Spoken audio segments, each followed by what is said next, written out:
Hey friend, please subscribe. 1 second for you, big deal for me. Family doesn't always mean home. When I was a kid, I used to think family meant safety. A roof over your head, a warm meal. But when the people under that roof start breaking you instead of building you, you learn fast. Blood doesn't make you family. Love does. My name's Leo, and this is the story of how I lost my family and found something better. When I first met Maggie, I thought I'd finally stumbled into something pure, something real. She wasn't just beautiful. She had that kind of softness that made the whole world slow down around her.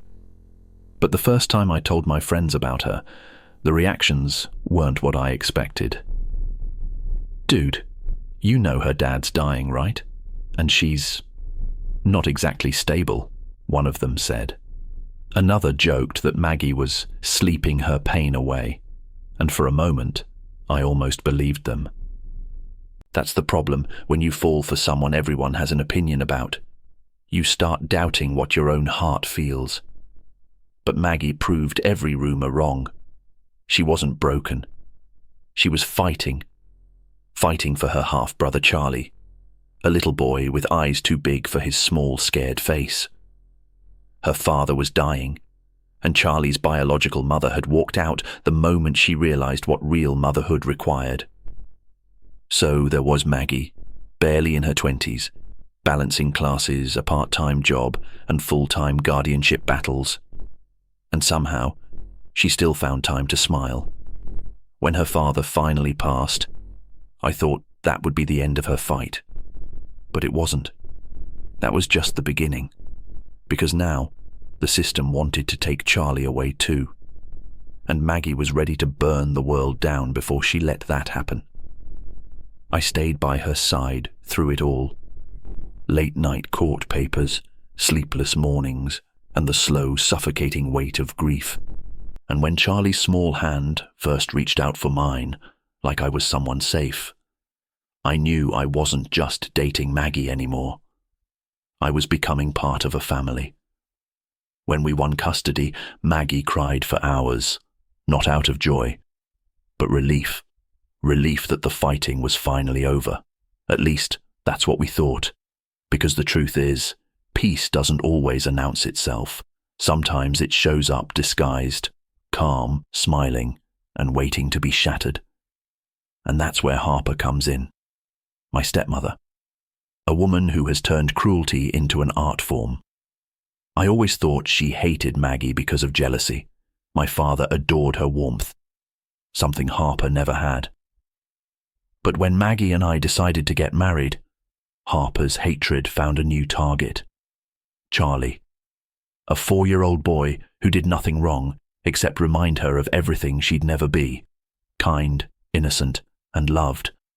If I'd known what she was capable of, I never would have left her alone with him. But we learn our hardest lessons too late. You'd think that after everything Maggie went through, after losing her dad, fighting the courts, and finally winning Charlie's custody, people would have just left her alone. But not Harper. Harper never needed a reason to hate someone, she just needed a victim. And Charlie was the perfect one. He was too small to fight back, too sweet to even realize what was happening. It started with little things. Comments she thought we couldn't hear. That boy's not family. Or the way she'd roll her eyes whenever Charlie hugged me or called Maggie Mommy. At first, I brushed it off. Harper had always been toxic, but she'd never dared to cross a real line before. Still, I couldn't shake the feeling that something dark was brewing beneath her fake smiles. She'd always been the kind of woman who measured her worth by how much control she had. Over my dad, over me, over every family gathering she could hijack. But Maggie, she didn't bend to anyone. And that drove Harper insane. When our own baby was born, things only got worse. Harper began acting like our child was the real grandchild, while Charlie was some kind of unwanted outsider. You could see it in the way she looked at him, not with love, not even with tolerance, but with disgust. Maggie noticed too. She'd hold Charlie a little tighter whenever Harper visited, her eyes always following the woman's every move.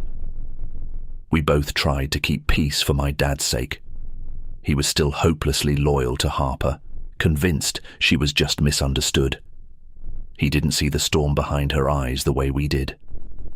Then came the wedding, our big day. Maggie wanted Charlie to feel included, so she asked him if he wanted to be one of the ring bearers, along with our son. He lit up like the 4th of July. It was the first time in weeks I'd seen him that happy. He ran straight to Harper and said, "Guess what? I'm going to be a ring bearer just like my little brother." And something about those innocent words, about that moment of joy, flipped a switch inside her. Her smile froze, then faded, then vanished entirely. I didn't know it then, but that was the exact moment Harper decided to make him pay for simply existing. A week later, Maggie and I had to attend an event out of town. We couldn't find a sitter, so, against every instinct in my body, we agreed to let my dad and Harper babysit. I told myself it would be fine, that my father wouldn't let anything bad happen. I was wrong. When we came back that night, something felt off the second we stepped inside. The house was too quiet, too still. Then I heard it. Soft, muffled crying. 2 voices. Our baby and Charlie. Maggie ran ahead of me, her voice trembling as she called their names. When I walked into the living room, the sight made my blood run cold. Charlie's lip was split open. There was blood on his shirt. My father was sitting on the couch, pale and shaking, while Harper stood in the corner with her arms crossed like she'd done absolutely nothing wrong. I asked what happened. She said, "He was crying too much. Someone had to discipline him." Discipline.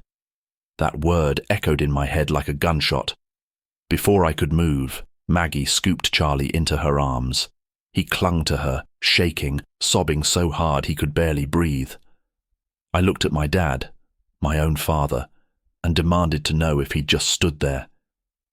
He didn't even try to deny it. "She just lost her temper," he said quietly. "You can't hold that against her." Lost her temper. She hit a 4-year-old. In that moment, something inside me snapped.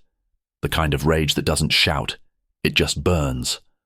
I wanted to tear the entire world apart, to make her feel even a fraction of the pain she'd caused.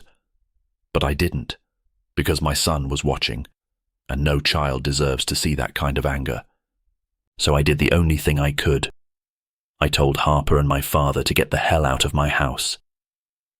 And for the first time in my life, my dad saw a version of me he didn't recognize. The kind of man who doesn't beg for approval anymore. That night, while Maggie rocked Charlie to sleep, I sat in the dark living room, replaying everything in my head. The rumors, the warnings, the red flags I ignored. Not about Maggie, but about my own family. And I realized something I wish I'd learned years ago. Evil doesn't always show its face right away. Sometimes it hides behind family photos and polite smiles, until it decides you're not watching.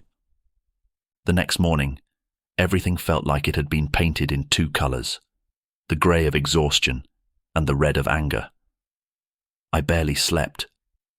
Every time I closed my eyes, I saw Charlie's little lips split open and heard his small gasps.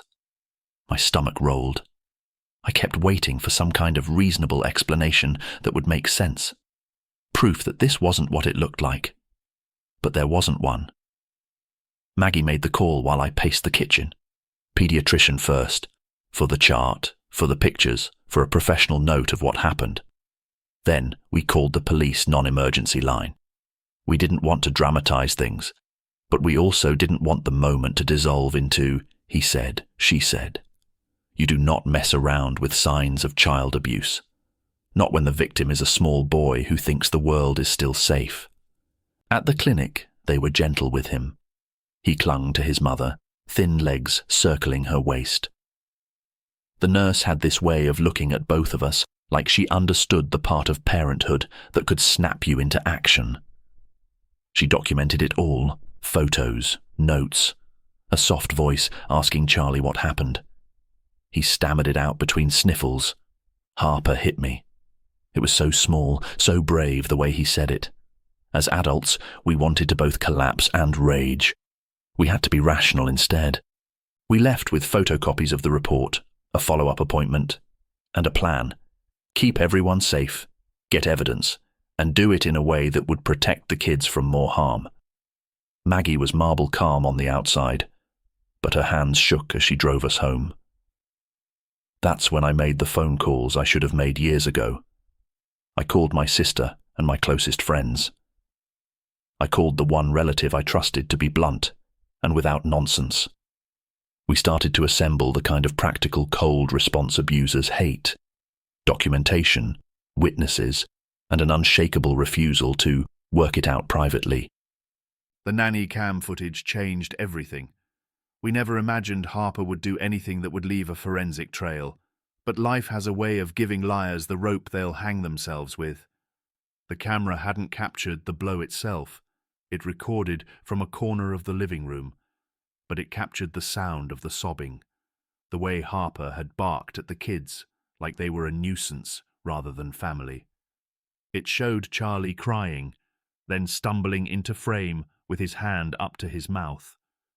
It showed Harper raise her arm, not in tickling or play, and it showed my father standing there, frozen, like he'd misplaced his spine. I watched the clips once and then again with a distance that felt like a sheet of glass between me and my life. I still remember the clinical way my stomach clenched. The tape was proof. Proof is a powerful, ugly thing. It takes people out of your head and puts them into courtrooms and records where other grown-ups have to look at them and decide if they'll behave like adults. We called the police. An officer came that afternoon, fast and professional.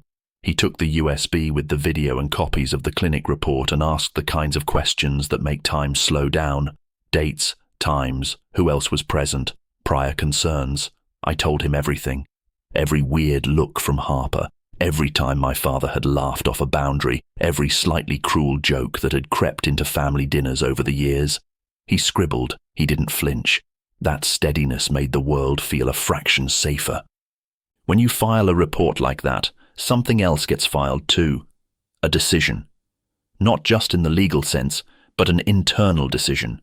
Between Maggie and me, we decided there could be no compromise with this kind of behavior. We were not going to be the people who handled it quietly or who kept the peace. Some things are not negotiable when children are involved. It didn't take long for the ripple to hit every part of our lives. Old relatives who had once whispered about keeping up appearances found themselves choosing sides. Some called us and wept. Others emailed opinions defending Harper as if abuse were a policy debate. My father called once, a voicemail full of that hollow contrition he always used when he needed something. But he kept his voice small and distant, like someone hiding behind a curtain. He never apologized. He asked about the situation, as if it were a drama he could mediate from his favorite chair. I deleted the message. The first legal appointment was a blur of names and forms. Our attorney, sharp, empathetic, and efficient, laid out our options. Restraining order. Absolutely. Criminal charges. We have probable cause. Child Protective Services would also open an investigation. We were told to avoid direct contact with Harper, to change routines, to be careful about what we posted online. The lawyer spoke with the authority of someone who's seen the worst and knows the path forward. We followed it like a roadmap. There is a moment during all this when you realize the consequences will be larger than your immediate circle. Your father would have to face scrutiny at work. Festivals and holidays would become theatrical. People would pick teams. The idea of standing in a family gathering and not having to pretend anymore suddenly felt like a strange luxury and a terrifying loss. The night before we filed the formal complaint, Harper showed up at our house. She pounded on the door with a voice that tried to sound hurt and reasonable. "I never meant for this to happen," she said, in that soft voice that was always for show. "He was out of control." She positioned herself like a grieving mother, and for a moment the old reflex surged up in me, to avert, to explain, to make it stop without blood. But I thought of the look in Charlie's eyes, how his tiny face had gone from trusting to devastated. That look is not something you put back together with a quiet conversation. I opened the door halfway and said, "You need to leave, now." She blinked, as if affronted. You could see the calculation in her eyes. Would she be allowed to continue? Could she convince my dad, or some relatives, that this was all a misunderstanding? She pushed back. "You don't want to ruin my life," she whispered. "You'll make your father miserable." For a second, she tried pity. Then she tried anger. Then when she saw me keep the edge in my voice, she added a new device, weaponized outrage. "You're being dramatic," she accused. "You're doing this for attention. There's a technique abusers use. When accused, reverse the roles. Call the person who defends the child the problem. Call the people who stand up for safety the ones who tear the family apart." I'd seen it before. I recognized it. I recognized the pattern. It didn't sway me. It didn't. And it never would again. She left that night with a scream that sounded like a practiced aria. My neighbor came over the next morning to tell us she'd been shouting as she drove away. The neighbors had seen her leave, seen the car speed off. Of course they had. People notice what's loud and ugly, even when they refuse to notice what's slow and cruel. 2 days later, the police served formal paperwork. Harper had been charged with child abuse. There was a temporary restraining order in place. My father's role was more complicated. His refusal to intervene and his rationalizations meant he became part of the investigation. But the focus, rightly, was on Harper and protecting the kids. Our home felt safe for the first time in a long while, though safety has an odd new feel. It's quiet in a way that expects movement. That court hearing was one of the strangest days I can remember. The family split down the middle. Half the relatives sat in the back row, looking like they had just been asked to swallow something bitter. The other half met our eyes with quiet support. Some people we thought would never pick a side stood up for us.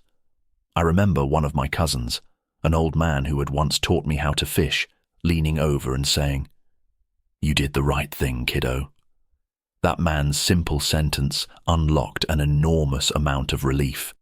In court, we presented the dossier, pediatric notes, the nanny cam footage, the photos. The judge, a woman who spoke like a person who'd read far too many sad things and had the patience to still be fair, looked directly at Harper. Her voice was calm and firm when she issued the temporary orders. "We will err on the side of the child's safety," she said. It wasn't theatrical. It was law and logic. Harper left the courthouse in handcuffs, but she refused to look at Charlie's mother or me. The look that crossed her face wasn't shame.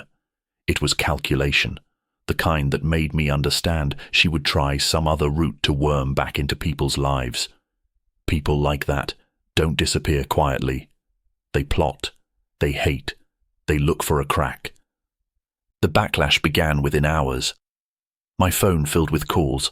A cousin I'd grown up with whispered that family honor had been damaged, that I was being selfish.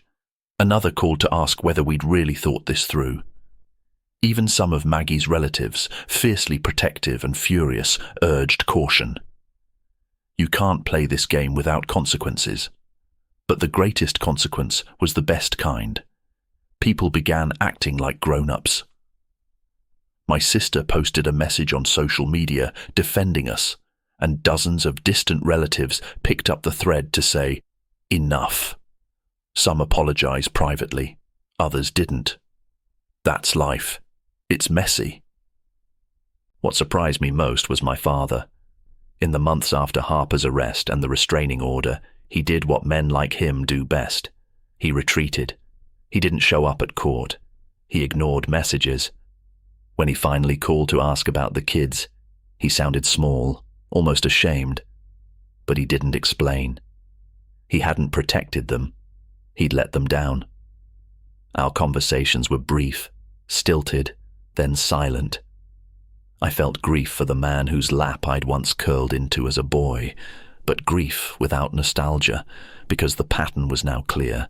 People ask later whether I felt vindictive, whether I wanted Harper punished. The answer is complicated.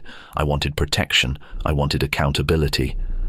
I wanted my son and Maggie's boy to never have to look at a family member and question whether they'd be safe. There's a kind of justice that isn't about revenge. It's about ensuring someone can sleep at night without fear. That's the kind of justice I sought.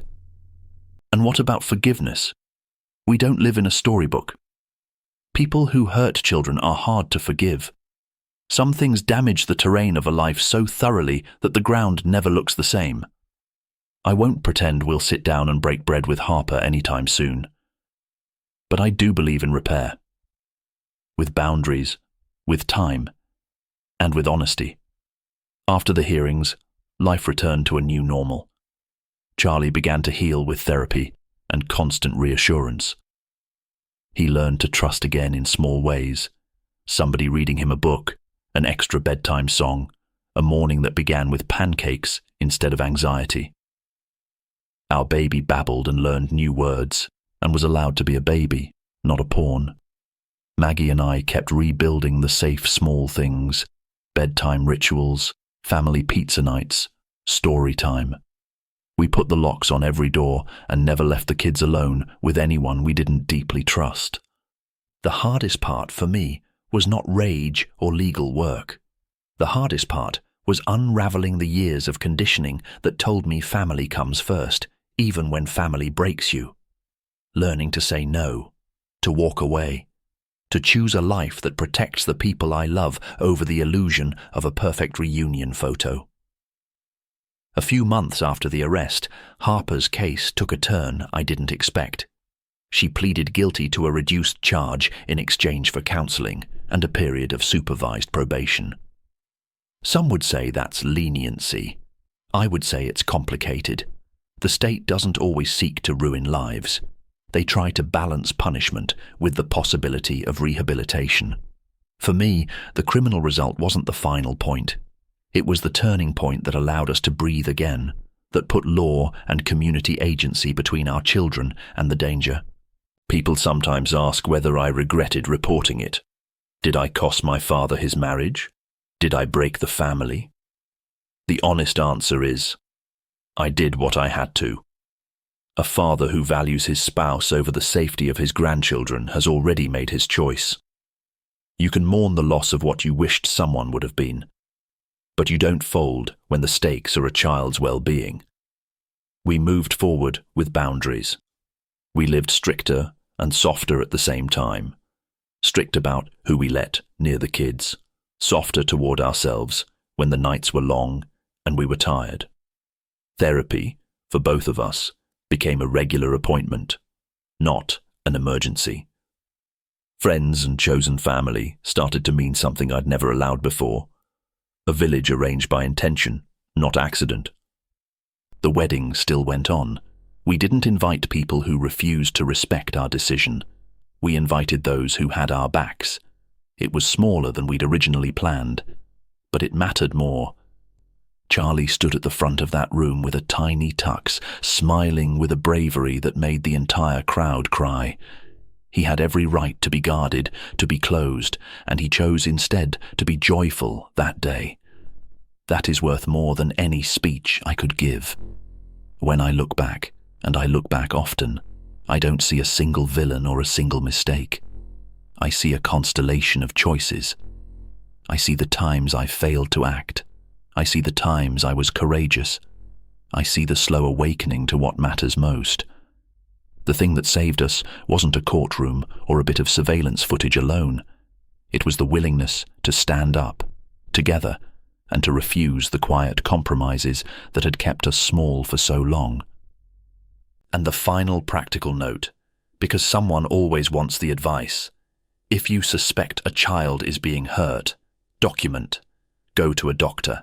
Record what you can without breaking privacy laws, dates, photos, communications. Call Child Protective Services. If you can, get footage.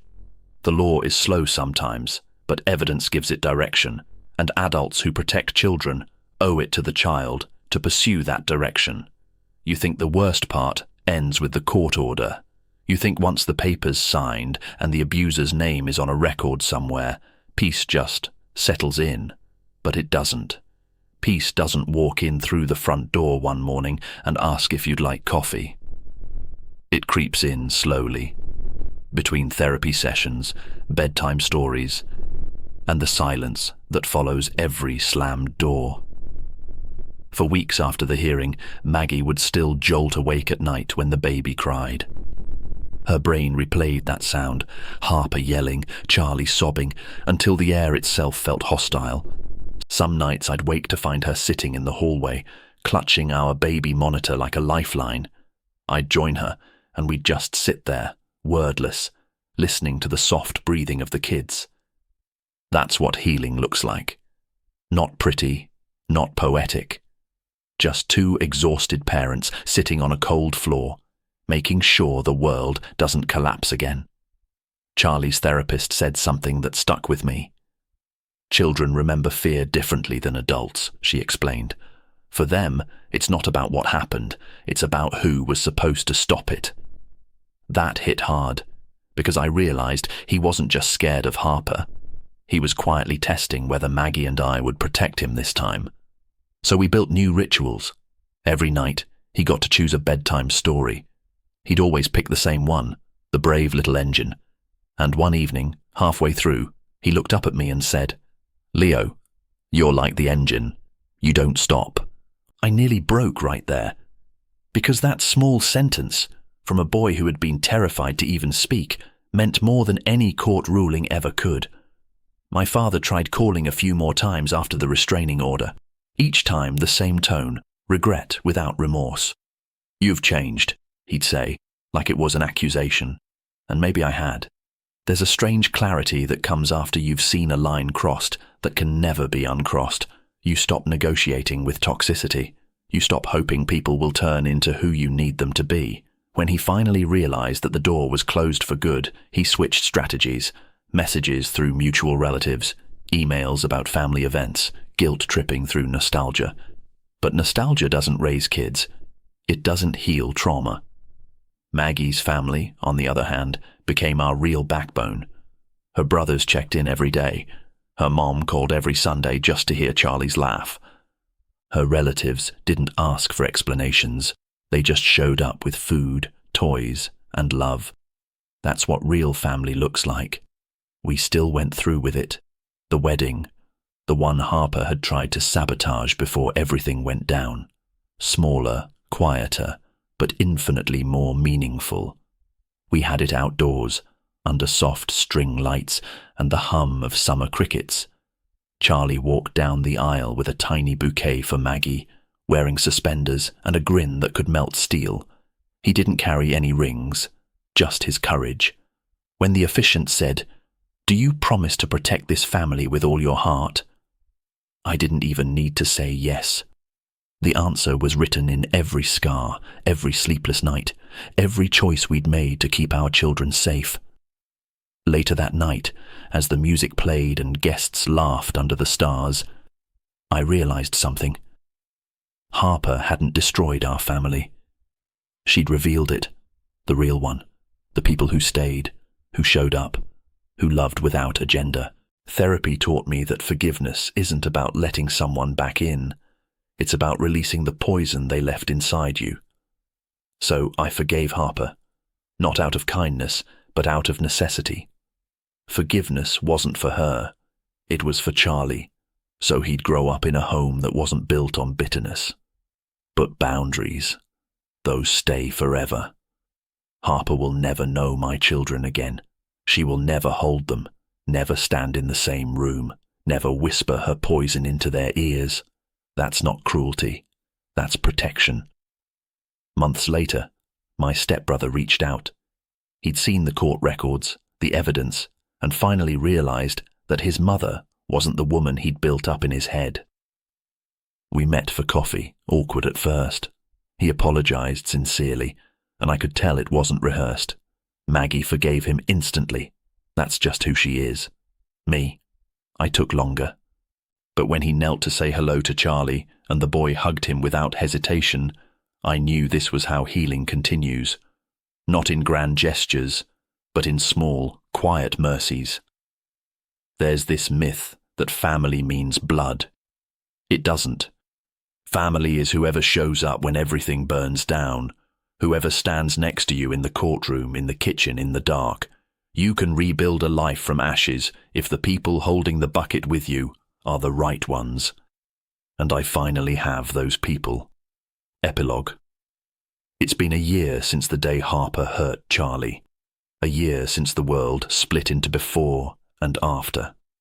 Charlie's scar faded, but not completely. Sometimes he still traces it with his finger, almost absent-mindedly, and asks, "Why did she do it?" And I tell him the truth, because some people never learned how to love right. But you will, because you're surrounded by people who do. He smiles, nods, and goes back to his drawing. He's always drawing houses, tall ones, with open windows and smoke curling from the chimney. Safe houses, that's all any of us ever want, really. A place that stays standing, no matter who tries to burn it down. You know, people love to say, time heals all wounds. But that's not true. Time doesn't heal. It teaches. It teaches you who deserves a seat at your table. It teaches you that peace sometimes comes at the price of blood ties. And it teaches you that love, the real kind, is patient enough to rebuild what others tried to destroy. 3 years later. It's been 3 years since that day. Charlie is 7 now. He's got this fearless energy that reminds me of Maggie when we first met. Stubborn, curious, and too brave for his own good. Our youngest just turned 4, and he follows Charlie around like a shadow. Every night before bed, Charlie still asks for the brave little engine. He's memorized it by heart, but he still wants me to read it, and every time I close the book, he says, "You're still the engine, Leo." It gets me every time. Sometimes I wonder what kind of man he'll become. And I pray the world never makes him question his worth the way mine once did. A letter from the past. A few months ago, a letter showed up. No return address, but I knew the handwriting. My father's. It wasn't an apology, not really.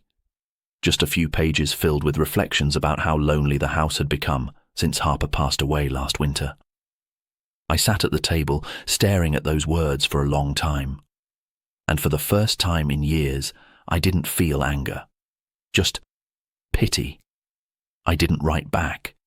Not because I hate him, but because there's nothing left to say. Sometimes silence is the most honest answer a person can give. Maggie's strength. Maggie went back to school last year.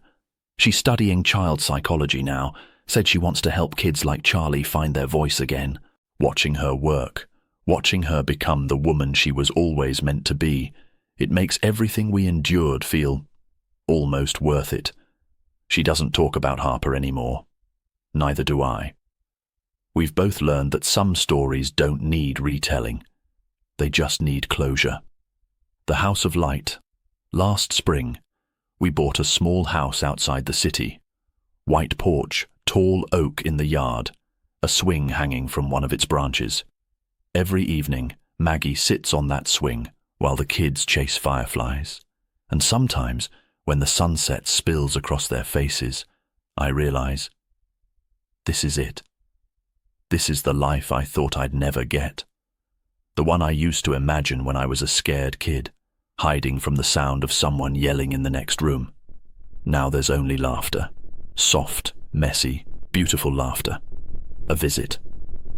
2 weeks ago, we got an unexpected visitor, my stepbrother. He looked different, older, calmer. He brought his fiancée and a small box. Inside were old photos of my father holding me as a baby. He said, "I thought you should have these." We talked for hours about childhood, mistakes, forgiveness. When he left, I didn't feel the same bitterness I once did. I just felt lighter.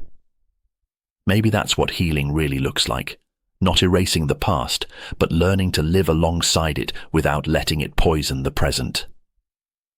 Full circle. Sometimes I still think about Harper.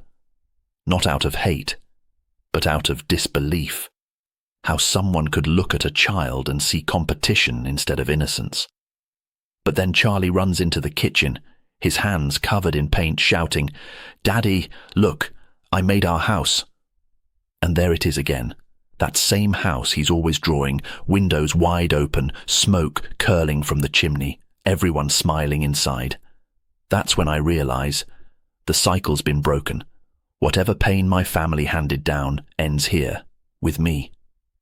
Final thoughts. If you've ever been told that you owe loyalty to someone who's hurt you, don't believe it. Loyalty doesn't mean submission. Forgiveness doesn't mean access. And blood doesn't mean family. Family is the people who make you feel safe in your own home, who remind you that you are enough, and who show up every single time. I used to think survival meant staying quiet. Now I know it means speaking up, standing tall, and protecting the people you love, even if it means standing alone. But I'm not alone anymore. Not even close. Because this little home, with Maggie, Charlie, and our baby, this is where my story begins again.